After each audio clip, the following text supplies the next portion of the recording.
Hello everyone, কেমন আছেন সবাই? আশা করি তো সবাই অনেক ভালো আছেন। আমিও আলহামদুলিল্লাহ অনেক ভালো আছি। আজকে আমাদের যে ফাইল হ্যান্ডেলিংয়ের বা ফাইল অপারেশনের যে ভিডিও প্লেলিস্টটা ছিল, সেই প্লেলিস্টেরই আজকে নতুন আরেকটা ভিডিও। আর আজকের ভিডিওতে মেনলি আমরা কথা বলতে চলেছি ফাইল ইনফরমেশন বা একটা ফাইলের কিভাবে আমরা ইনফরমেশনগুলো পাইতে পারি। সো এইখানে আমার যে রিপোজিটরি আছে গিটহাবে, সেই রিপোজিটরিতে আসলে আমি এই রিপোজিটরির লিঙ্ক কিন্তু প্রত্যেকটা ভিডিওরই ডেসক্রিপশনে দিয়ে রাখি। সো সেখান থেকে আপনারা এখানে এসে সবগুলো কোডই কিন্তু অ্যাক্সেস করতে পারবেন। সো এইখানে আমি অলরেডি একটা readme.md ফাইল ক্রিয়েট করে রেখেছি, যেখান থেকে আপনারা জাভা ফাইলের মানে ফাইল ক্লাসের যে যতগুলো ক্লাস আছে, মানে ফাইল ইনফরমেশন গেট করা বা ফাইলের মানে অ্যাবাউট ফাইল, মানে ফাইল সম্বন্ধে যতগুলো মেথড আছে, আমি যতগুলো মানে যেগুলো ইউজফুল মোস্ট, সেগুলো আমি কিন্তু এখানে অলরেডি লিখে রাখছি অ্যান্ড বলে দিছি যে কোনটা কী কাজ করে। সো আজকে এই ফাইলগুলাই হচ্ছে আমরা দেখব। সো কোনটা কিভাবে কাজ করে, আই মিন কিভাবে কোনটা কাজ করে। ওকে, সো চলুন শুরু করা যাক। আমি অলরেডি একটা আমাদের যে ডিরেক্টরি আছে, সেই ডিরেক্টরির ভেতরে আমি for now VS code use করতেছি। আপনারা চাইলে IntelliJ or any others code editor use করতে পারেন। সো আমি যেহেতু বাসায় আছি অ্যান্ড ম্যাকবুক দিয়ে ভিডিও রেকর্ড করতেছি, দ্যাটস ওয়াই হচ্ছে বিএস কোড ইউজ করতেছি ফর নাও। সো এখানে আমি অলরেডি দুটা ফাইল ক্রিয়েট করে নিয়েছি, যেগুলো হচ্ছে গত ভিডিওগুলোতে আমরা দেখছিলাম, লাইক যে ক্রিয়েট ফাইল, একটা ফাইলকে কীভাবে ক্রিয়েট করতে পারি, অ্যান্ড দেন হচ্ছে রাইট টু এ ফাইল, মানে একটা ফাইলের ভিতরে কীভাবে আমরা রাইট করতে পারি। লাইক সে আমরা গত ভিডিওতে দেখেছিলাম যে একটা app dot JS file create করে সেই ফাইলের ভিতরে কীভাবে আমরা কোড ইমপ্লিমেন্ট করতে পারি, সেই বিষয়গুলো কিন্তু দেখেছিলাম, তাই না? সো আজকে ভিডিওতে আমরা জাস্ট দেখতে চলেছি কীভাবে আমরা একটা ফাইলের ইনফরমেশন গেট করতে পারি, তাই না? সো চলুন প্রথমে একটা ফাইল ক্রিয়েট করি। Let's say app dot JS, এখানে বলতে পারি সে অ্যাপ ডট জেএস। ওকে, সো জাভা স্ক্রিপ্টের একটা ফাইল ক্রিয়েট করলাম অ্যান্ড এই ফাইলের ভেতরে আমরা কিছু টেক্সট এখানে দিয়ে রাখি। লাইকসে আমরা এখানে বলতে পারি আচ্ছা হ্যালো বায়ো লেখছি, বায়ো তো থাক। অ্যান্ড সেকেন্ড লাইনে change in a comma condition এখানে বলতে পারি যে কনস্ট মেসেজ ইজ ইকুয়াল, বলতে পারি এখানে হচ্ছে আমরা কোড লিখতে চাইলে, আই মিন ডাবল কোটেশন লিখতে চাইলে আমরা এখানে কি করতে পারি, একটা ফরওয়ার্ড স্ল্যাশ দিবেন অ্যান্ড দেন হচ্ছে এখানে আপনাদের ডাবল কোটেশন লিখতে পারেন। And end of the forward slash, I mean end of the code comma quotation, আপনারা কি করবেন, এই কমা কোটেশন শেষ হওয়ার আগে আরও একটা ফরওয়ার্ড স্ল্যাশ দেবেন, তাহলে আর কোনো ইরর শো করবে না। সো এটার ভিতরে আপনারা কমা কোটেশন লিখতে পারেন। লাইক মেসেজ হচ্ছে হ্যালো ওয়ার্ল্ড বা হ্যালো ওয়ার্ল্ড, বা আমরা চাইলে একটা জাস্ট সিম্পল ম্যাথমেটিক্যাল অপারেশনও করতে পারি। লাইক সে এখানে যদি আমরা বলি নতুন একটা ফাইল, আমরা চাইলে কিন্তু not only file writer dot write, I mean file writer dot write, এই শুধুমাত্র রাইট মেথড দিয়ে যে রাইট করতে পারি এমন কিন্তু না, আমরা চাইলে কিন্তু অ্যাপেন্ডও করতে পারি। সো এখানে প্রত্যেকটা মেথডেরই শর্ট একটা ডেসক্রিপশন দেওয়া থাকে, আপনারা যদি ডকুমেন্টেশনগুলো দেখেন তাহলে খুব ভালোভাবে আই থিঙ্ক বুঝতে পারবেন। So append the specific character sequence to the writer, মানে সব কিছু আপনারা চাইলে বুঝতে পারবেন। অ্যান্ড দেন হচ্ছে এখানে যে append close equal flush get class get encoding hash code modify notify, and then হচ্ছে টু স্ট্রিং ওয়েট, কত কিছু, তাই না? সো এখান থেকে আমরা নর্মালি রাইট করতেছি, যেহেতু প্রিভিয়াস কোনো কিছুর জন্য রিপ্লেস না হয়। অ্যান্ড এখানে প্রথম লাইনে কি লিখলাম, const message equal hello world, and সেকেন্ডটা একটা কাজ করি, কনস্ট নাম ইজ ইকুয়াল 20 দিতেছি। ওকে, সো এখানে রিমেম্বার একটা জিনিস, সেটা হচ্ছে আমাদের নিউ লাইন ক্রিয়েট করতে হবে। সো ব্যাকস্ল্যাশ এন দিলে নিউ লাইন ক্রিয়েট হবে। অ্যান্ড এখানে বলতেছি নাম্বার হচ্ছে এন, অ্যান্ড সেকেন্ড লাইন আবার রাইট করি। এইখানে ফর নাও আমি হচ্ছে এরকমভাবে করতেছি, বাট আমি যেহেতু এই ফাইল হ্যান্ডলিংয়ের অনেকগুলো ভিডিও থাকবে, সো আমি ট্রাই করব কিভাবে একটা রাইট নামে মেথডের ভিতরে আপনারা চাইলে পুরো একটা এন্টায়ার কোডকে অ্যাপেন্ড করে দিতে পারেন। সো সেই বিষয়গুলো নিয়েও কিন্তু কথা বলবো। So don't worry about this, I think আপনারা সাবির ভাইয়ের সাথে থাকলে অনেক কিছুই শিখতে পারবেন। ওকে, সো নামের ভেতরে 20 দিয়ে দিলাম, অ্যান্ড নাম বা নাম টু এর ভেতরে দিয়ে দিলাম হচ্ছে ধরেন এখানে হচ্ছে 10। ওকে, সো 10 আর 20কে আমরা যোগ করে যত ফল হবে সেটা হচ্ছে এইখানে শো করবো। Let's say console dot log, and এখানে বলতেছি let's say result is, so result each, and রেজাল্টের ভিতরে আমরা জাস্ট হচ্ছে আমাদের যে রেজাল্টটা আছে সেই রেজাল্টটা রাখতে চাইতেছি। এর জন্য জাস্ট কমা দিলাম, অ্যান্ড কমার ভেতরে আমরা বলবো নাম প্লাস নাম টু। ওকে, সো পারফেক্ট। সো নাম 1 প্লাস নাম টু বা নাম প্লাস নাম টু আমরা জাস্ট এটাকে যদি অ্যাডিশন করি তাহলে আমাদের যে রেজাল্টটা আসবে সেই রেজাল্টটা কিন্তু পেয়ে যাব। সো এখন এখান থেকে জাস্ট যদি বলি file writer dot right and এইখানে আমাদের যে রেজাল্ট আসলো সেই রেজাল্টটাকে আমরা চাইলে পুনরায় কোনো একটা মেসেজ দিয়ে আমরা শেষ করে দিতে পারি, লাইক যে প্রোগ্রাম এন্ড। ওকে, সো এখানেও একটা নিউ লাইন ক্রিয়েট করি like say /n and end of the line, এইখানেও আমরা একটা নতুন লাইন ক্রিয়েট করে নেব। সো এখন যদি আমাদের আউটপুটটা দেখি তাহলে আই থিঙ্ক এটা পারফেক্টলি হওয়া উচিত। ওকে, সো আমাদের ফাইলটাকে রান করি Java right two file, okay, dot Java, then hit enter, should be okay, হ্যাঁ, content is successfully wrote to the file. So এখন যদি app.js এর ফাইলের ভিতরে যাই তাহলে এখানে দেখতে পাবো কমপ্লিটলি একটা জাভাস্ক্রিপ্ট কোড লিখছে, লাইক এখানে একটা comment and then message and then নাম অ্যান্ড দেন নাম টু অ্যান্ড দেন দুইটা কি করছে, oh I sorry, I am really sorry to say that, এখানে হচ্ছে কমেন্ট হবে এটা। ওকে, সো এখন যদি আমরা নতুন করে আবার প্রোগ্রামটাকে রান করি, জাস্ট একটা জিনিস খেয়াল করলে দেখতে পাবেন, সেটা হচ্ছে এই ফাইলটা নতুন করে রিক্রিয়েট না হয়ে এটা জাস্ট হচ্ছে চেঞ্জ আনবে, শুধু এইটুকু চেঞ্জ আনবে। সো দেখেন শুধু এইটুকুই চেঞ্জ আনলো, মানে যতটুকু আমি নতুন করে অ্যাড করছি। ওকে, সো এটা কিন্তু মোটামুটি আপনাদের যে টাইম কমপ্লেক্সিটির বিষয়টা আছে সেই বিষয়টাতে অনেক হেল্প করবে। সো এখন আসেন আমরা কিভাবে ফাইলে ইনফরমেশন পেতে পারি। ওকে, সো এই ফাইলটাকে একটু রান করে দেখি, like say node app.js। So perfect, result is 30। Okay, so নতুন একটা ফাইল ক্রিয়েট করি, নাম হচ্ছে file info dot Java. Okay, so এইখান থেকে আমরা হচ্ছে সব ফাইলের ইনফরমেশনগুলো গেট করা ট্রাই করবো। সো প্রথমত আমাদের যেই প্যাকেজগুলো বা যেই লাইব্রেরিগুলো লাগবে সেগুলোকে ইম্পোর্ট করে নিতেছি, like say import Java dot util dot এখানে বলতে পারি file. So sorry, it should be, sorry, not util, it should be io.file. Okay, and হচ্ছে আমাদের ইনপুট আউটপুট যে ইরোর হ্যান্ডেলারটা আছে সেটাকে নিয়ে নেব, আই মিন টাইপটা। So let's say import Java dot IO dot input output exception. Okay, so এটা জাস্ট হচ্ছে আমাদের এক্সেপশনের টাইপটা বলে দেবে। ইটস ওকে, সো এখন আমাদের এই যে ফাইল ইনফো নামের যে ক্লাসটা আছে এখানে এই ফাইলটাকে রান করতে হলে আমাদের কি দরকার, একটা মেইন মেথড দরকার যেটা হচ্ছে ফুললি ভয়েড, মানে কোনো কিছু রিটার্ন করবে না, অ্যান্ড সেটা স্ট্যাটিকভাবে ক্লাস রাখতে হবে, মানে স্ট্যাটিক মেথড হতে হবে।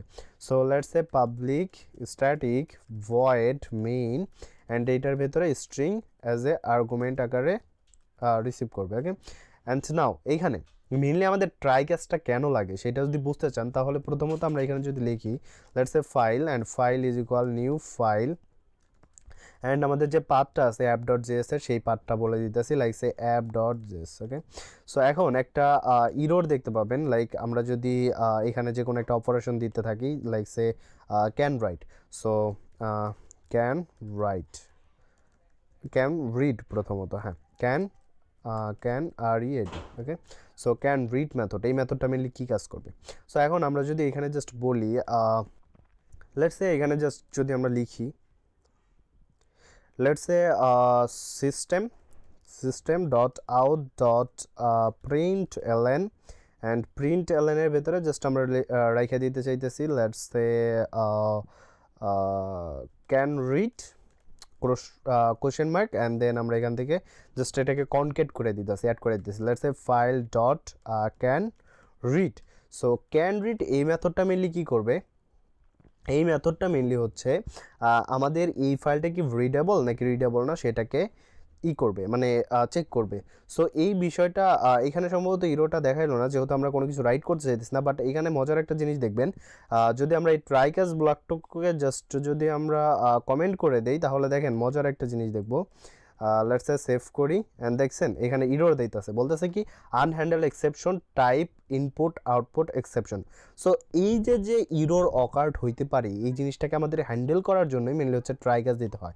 সো আমি অলরেডি হচ্ছে প্রথম বা দ্বিতীয় ভিডিওতে মেবি ট্রাই ক্যাচ ব্লক নিয়ে বিস্তারিত একটা আলোচনা করছে, সেই ভিডিওটা যদি দেখে না থাকেন আমি রিকমেন্ড করবো আপনারা সেই ভিডিওটা গিয়ে দেখে আসেন। সো বিষয়টা হচ্ছে মানে কেন আমরা একটা জিনিস ইউজ করবো, হোয়াই।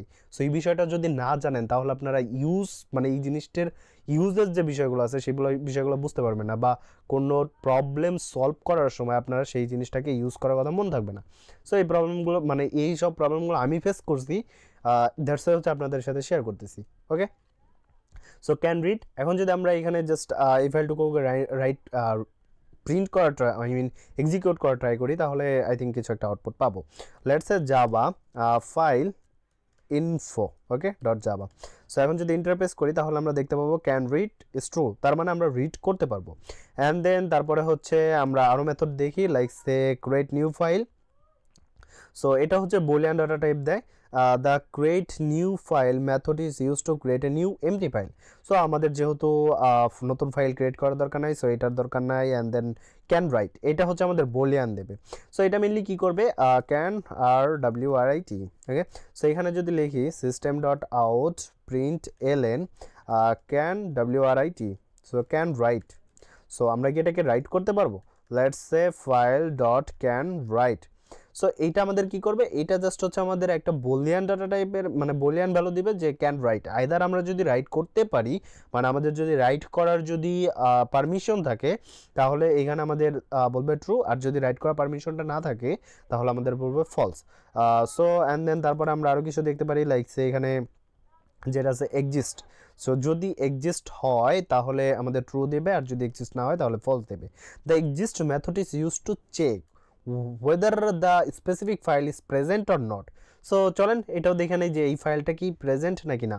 সো এটা কখন আমাদের ইউজ করতে হবে, ধরেন আপনি একটা ফাইলের ভেতরে রাইট করতে চাইতেছেন। So before the write we have to check this file is already exist or not. So if exist, then we will do something or make some changes or append some data, and if not exist, then we will throw some error, okay. So that's হচ্ছে আমাদের এই ফাইলটা, মানে এই মেথডটাকে use করতে হবে। So let's say can EXIST, okay. So এটাকে আবারও জাস্ট লিখতেছি সিস্টেম ডট আউট ডট প্রিন্টএলএন, আমাদের একটা মেসেজ কনসোলে দেখার জন্য। অ্যান্ড দেন বলতেছি ফাইল ডট এক্সিস্ট, ওকে। জাস্ট এটা হচ্ছে আমাদের বুলিয়ান একটু ভ্যালু দিব। সো এখানে বলি can file EXISTS exist, okay. So যদি এক্সিস্ট হয় তাহলে আমাদের ট্রু দেবে, আর যদি এক্সিস্ট না হয় তাহলে আমাদের ফলস দেবে। সো এখানে নতুন আরেকটা দেখি যেটা হচ্ছে ডিলিট, এটা দিলেও আমাদের ফাইলটা কিন্তু ডিলিট হয়ে যাবে। সো এটা ইউজ করার দরকার নেই।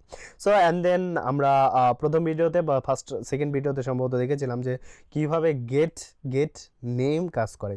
সো এটা মেনলি কী করবে, এইটা হচ্ছে আমাদের কোনো একটা ফাইলের নাম পেতে সাহায্য করবে। লাইক এখানে বলতে পারি get file name, okay. So এখানে জাস্ট আমরা মেথডটাকে চেঞ্জ করে যাই get name, okay. So get name এখন বলতেছে এখানে ফাইল নেম। সো এখানে আমাদের ফাইল নেম দেখাবে। অ্যান্ড দেন এই পুরো দুটা লাইনই আমি কপি করতে পারি এখানে, let's say copy, okay. So এখানে আরও একটা কী দেখতে পারি, সেটা হচ্ছে get absolute path. So absolute পাথের ব্যবহার অলরেডি আমার সম্ভবত আপনারা গত ভিডিওগুলোতে দেখে নিয়েছেন যে কীভাবে আমরা এই ফাইলটা কোথায় আছে সেইটা দেখার জন্য আপনারা অ্যাবসোলুট পাথটাকে ইউজ করতে পারেন। Let's say get abs path, okay. So abs path মানে অ্যাবসোলুট পাথ। অ্যান্ড এখানে বলতেছি বলতে পারি ABS path, okay. So colon দিলাম। অ্যান্ড দেন এখানে যদি বলি file dot get abs path, I mean absolute path, এটা হচ্ছে আমাদের স্ট্রিং দেবে কিন্তু, ওকে। সো এখানে আপনারা যদি একটু আমার যে readme.md ফাইলটা আছে সেই ফাইলটা ওপেন করলে দেখতে পাবেন এটা হচ্ছে আমাদের স্ট্রিং ডাটা টাইপ রিটার্ন করে। লাইক সে এটা যদি রাইটেবল হয় তাহলে আমাদের এই ফাইলটা যদি এক্সিস্ট থাকে তাহলে আমাদের অ্যাজ এ স্ট্রিং আকারে ফাইলের পুরো পার্টটাই দিয়ে দেবে, ওকে। অ্যান্ড তারপরে আর কি দেখতে পারি, লাইক সে লেন্থ। সো লেন্থ দিয়ে মেনলি কী করবে, লেন্থ হচ্ছে আমাদের লং ডাটা টাইপ দেবে, তার মানে কিছু একটা সংখ্যা, মানে কেবি টেবি বা এমবি টেমবি দিতে পারে। সো এই লেন্থের ভিতরে কী থাকবে, এই ফাইলের কতটুকু সাইজ। এখানে যদি দেখি the length method is use to get the size of the file in byte, মানে বাইট দিয়ে ওরা হিসাব করবে যে এই ফাইলের সাইজটুকু কত। সো লেটস সে এখানে গেট ফাইল লেন্থ বা সাইজের সাথে আপনারা তুলনা করতে পারেন এটাকে, ওকে। সো এটাকে কপি করলাম অ্যান্ড দেন পেস্ট করলাম। অ্যান্ড দেন এখানে বলতে change in com condition and বলতেছি ফাইল লেন্থ, সো LENGH, ওকে। সো এখন এখানে আমরা বলতে পারি LENGTH, ওকে। অলরাইট, সো এটা হচ্ছে আমাদের লেন দেবে। অ্যান্ড দেন তারপরে আর কি পেতে পারি, আর পেতে পারি হচ্ছে লিস্ট। লিস্ট হচ্ছে string. The list method is use to get array of the files available in the directory. তার মানে এইটা দিয়ে এটা সম্ভবত এখন দরকার নেই, অ্যান্ড এটাও দরকার নেই। সো এটা মেনলি কী করবে আমি জাস্ট এক্সপ্লেন করতেছি। এইটা মেনলি হচ্ছে একটা ডিরেক্টরির ভিতরে কতগুলো ফাইল আছে, সেটা হচ্ছে অ্যাজ এ অ্যারে আকার দেবে। সো আপনারা চাইলে একটু দেখতে পারেন লিস্ট অফ দ্য ফাইল বা হাউ মেনি বা হাউ মাচ বা ফাইল হ্যাভ। ওকে, সো এখানে বলতে পারেন list of the files. Okay, so এখানে জাস্ট উপরের লাইনটাকে কপি করতেছি, let's say copy and then paste. Okay, so এখানে বলতেছি file dot list. So list মেথডটা কী করবে মনে আছে? লিস্ট মেথডটা হচ্ছে জাস্ট হচ্ছে আমাদের কতগুলো ফাইল আছে সেই লিস্টটা দেখাবে। So file list. Okay, so এখন যদি আমরা এই কোডটাকে রান করি তাহলে আমরা সবগুলো আউটপুট একসাথে দেখতে পাবো। সো ইনপুট আউটপুট এক্সেপশনের দরকার নেই এখানে, যেহেতু আমরা কোনো টাস্ক পারফর্ম করতেছি না, লাইক ক্রিয়েট করতেছি না বা রাইট করতেছি না বা ডিলিট করতেছি না, মানে জাস্ট আমরা ইনফরমেশন গেট করতেছি, nothing else. So okay, so let's run this file and we should see a লম্বা আউটপুট। ওকে, সো আমরা এটাকে একটু এক্সপ্যান্ড করতেছি অ্যান্ড এখানে দেখেন বলতে আছে ক্যান রিড ট্রু, তার মানে আমরা রিড করতে পারবো অ্যান্ড দেন রাইটও করতে পারবো। ফাইল কি এক্সিস্ট? হ্যাঁ এক্সিস্ট। অ্যান্ড বলতেছে ফাইলের পাথ, এটা হচ্ছে এটা হচ্ছে ফাইলের নাম, মানে আমাদের ফাইলের নাম কি ছিল সেটা বলে দেবে। অ্যান্ড এটা হচ্ছে অ্যাবসোলুট পাথ, এটা হচ্ছে আমার ইউজারের ভেতরে সাব্বির হোসাইন ডেস্কটপের ভেতরে ওপি অ্যান্ড দেন হচ্ছে অ্যাপ ডট জেস ফাইল, মানে আমাদের অ্যাবসোলুট পাথ একদম শুরু থেকে অ্যাপ ডট জেস পর্যন্ত আছে। ওকে, সো ফাইলের লেন্থ, এখানে লেন্থের পরে একটু মেবি স্পেস দেওয়া উচিত ছিল, I am sorry to say that. Okay, alright, so এটা হচ্ছে আমাদের লেন্থ দিছে। সো লেন্থ অ্যাজ এ হচ্ছে কেবি আকারে বলে দিতে পারি, আপনারা চাইলে এখানে আরও একটা প্লাস মানে কনক্যাট করে দিতে পারেন, like say KB. Okay, so that's it. And then আমাদের কি আছে, file list is null. Okay, so এই ফাইলের লিস্ট হচ্ছে নান। এটা হচ্ছে মেনলি কি হিসাব করে, এটা হচ্ছে আমি একটু আগে যেটা বললাম এই ডিরেক্টরিটার ভিতরে, মানে স্পেসিফিক কোনো একটা ডিরেক্টরি আমরা যদি বলে দিই এই ফাইলের ভিতরে, পাথটা যদি বলে দিই এই পাথের ভেতরে কয়টা ফাইল আসছে সেটা হচ্ছে অ্যাজ এ লিস্ট আকারে দেখাবে। সো নেক্সট ভিডিওতে আমরা অনেক আপডেট জিনিস শিখবো এই ফাইল সম্পর্কে বা ফাইল হ্যান্ডেলিংয়ের সম্পর্কে, রাইট, লাইক ফাইল কীভাবে আমরা ডিলিট করতে পারি অ্যান্ড সেই ফাইল থেকে ডাটা বা ফাইল থেকে কীভাবে আমরা ডাটাকে গেট করতে পারি, রিড করতে পারি সো রিডটা একটু ট্রিকি হবে যেহেতু আমাদের স্ট্রিম নিয়ে কাজ করতে হবে। সো আশা করি সেই ভিডিওগুলো খুব ইম্পর্টেন্টভাবে আপনারা দেখবেন। সো এই সম্পূর্ণ কোড কিন্তু আমার গিটহাবে আছে, আমি আবারও বলতেছি। সো আপনারা যদি কোনো প্রবলেম ফেস করেন তাহলে এখান থেকে দেখে নিতে পারেন। সো আজকের ভিডিওটা এই পর্যন্তই থাকবে, দেখা হবে পরবর্তী কোনো একটা ভিডিওতে। আর আমার মানে মোটামুটি ভালোই ঠান্ডা লাগছে, অসুস্থ অ্যান্ড বাসায় আসছি, তারপর আপনাদের জন্য ভিডিও মেক করলাম। সো সবাই ভালো থাকবেন, সুস্থ থাকবেন আর আমার জন্য দোয়া করবেন। বাই বাই, আল্লাহ হাফেজ।